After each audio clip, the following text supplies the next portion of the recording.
आणि सेमी क्रमांक 6 मध्ये एक नंदी पळाला आदत मधला कटप्पा नावाचा आणि त्याच्यासोबत कोण होता? सरजा पळला धुमाळवाडीचा. धुमाळवाडी सरजा. ह्या जोडीनं आज एक टॉपचा सेम होता, त्या सेमीमध्ये निकाल घेतलेला आहे. आपल्यासोबत त्यांची टीम आहे, मालक आहेत. नमस्कार शेठ. नमस्कार. काय सांगाल आपल्या नंदीचं नाव सांगा? लय खुश आज हिंद केसरी झाला 14 महिन्याचा कोंड. आणि विशेष म्हणजे मैदानात आकर्षित दिसत शेट की खूप बारीक वासरू मित्रांनो बघू शकता कटप्पा नावाचा आणि दादांना आज हिंद केसरीचा गुलाल मिळाला एका छोट्या वासरानं.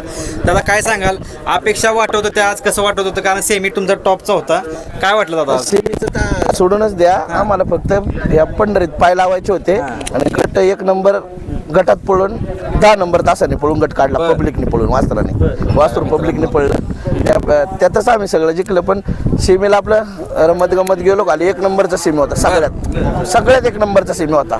6व्या सेमीत आम्ही अंतराने मैत्रीपूर्ण लढतेत वासरू आमचा 14 महिन्याचं हिंद केसरी झालं. काय सांगाल, तो आनंद सेमी मध्ये निकाल घेतला, काय आनंद होता? 14 महिन्याचा वासरानं जे मैदान आहे हिंद केसरीचं आणि त्या मैदानामध्ये निकाल घेतला, फायनलचा गुलाल दिलाय, काय काय त्याला काय सांगाल? त्याला काय त्याच्यासाठी बोलायला शब्दच नाही उरले राव शेठ. एवढ्या वासरांनी आजपर्यंत इतिहासात पण नसेल या पेडगावच्या मैदानात की 14 महिन्याचा कोण हिंद केसरी झाला.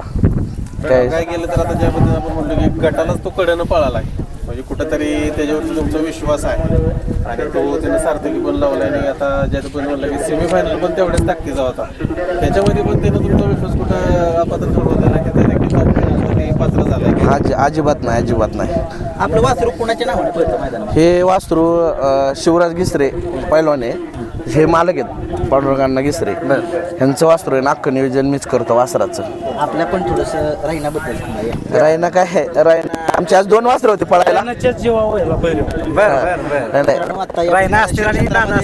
जो गुलालाचा बेताचा बादशाह ज्याला म्हटलं जातं, असा हा येणार रायनाचे मालक आधी येणार रायनाचे शेठ. काय सांगाल, या वासरानं तुमचं नाव आणि या मालकांचं नाव संबंध महाराष्ट्रामध्ये केलं? 100% आमची 2 वासरं होती. भुंगाने गट काढला होता, शिमेला थोडं 19-20 झालं.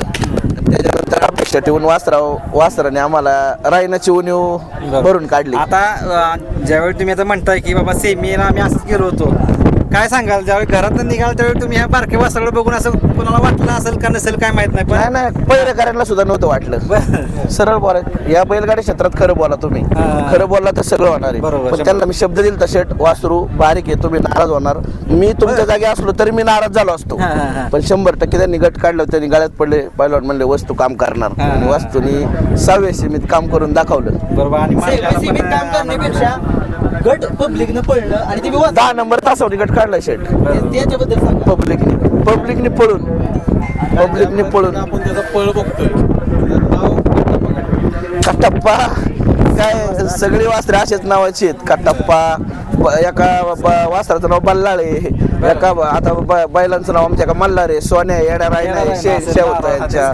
आणि एक आदत कोण होता टॉप मध्ये पळायचा सरदार, तो नाही आता. कुठंतरी एक डोक्यात वेगळे पण आहे, कॉपी नाही का आपलं नाव, एक वेगळं नाव 100% आपल्याच धावणे. दादा काय सांगाल तुम्ही, वासरू असतं काय आजचा आनंद आहे, हिंद केसरीचा गुलाल तुम्हाला आज मिळालाय. विशेष म्हणजे पेडगावचं मैदान आहे जे महाराष्ट्रात नाही, जे देशभरात चर्चा असते ज्या मैदानाची, त्या मैदानात तुम्हाला आज या वासराने 14 महिन्याच्या वासराने गुलाल मिळवून दिलाय. काय सांगाल आजचा? अगदी बरोबर आहे, कारण 20-25 वर्ष झाले मी या क्षेत्रात आहे.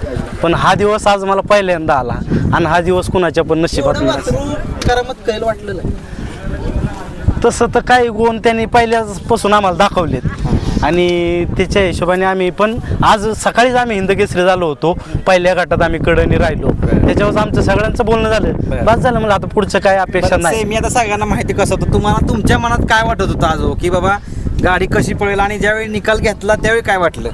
निकाल घेतला तर 5 मिनिटं मला तर काय बोलताच येत नव्हतं. नियोजन वगैरे कोण करतं? या आजचं नियोजन माझा बादशाचे ओमखेडेकर, त्यांनी आजचं नियोजन जुळवून आणलेलं आहे. आणि आत्तापर्यंत जो हा कोण पळाला पहिला अजित शेठ नालावडे यांच्या नियोजनातच पळाला. म्हणजे आता सर्व पैरे मी एकही पैर नाही केला स्वतः. आता अजित शेठच्या आम्हाला रायनासोबत कधी पळताना मिळेल आम्हाला सांगा आता.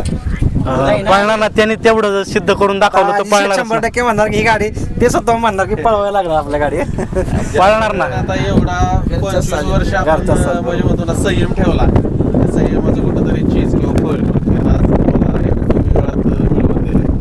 100% या क्षेत्रात तुम्ही संयमी राहा आणि या क्षेत्रात प्रामाणिक राहा. बरोबर. तुम्हाला यश 100% टक्के भेटणार आणि पहिलीच फायनल बरं. डायरेक्ट हिंद केसरीची फायनल घेतली म्हणजे हे संयमाचं आणि या क्षेत्राशी तुम्ही निगडीत असणाऱ्या प्रामाणिकपणाचं हे तुमचं यश आहे आजचं. नक्कीच दादा उशीर फायनल पळायला जायचं आहे. खूप साऱ्या शुभेच्छा फायनलसाठी. धन्यवाद. तुम्हाला सगळ्यात धन्यवाद दादा.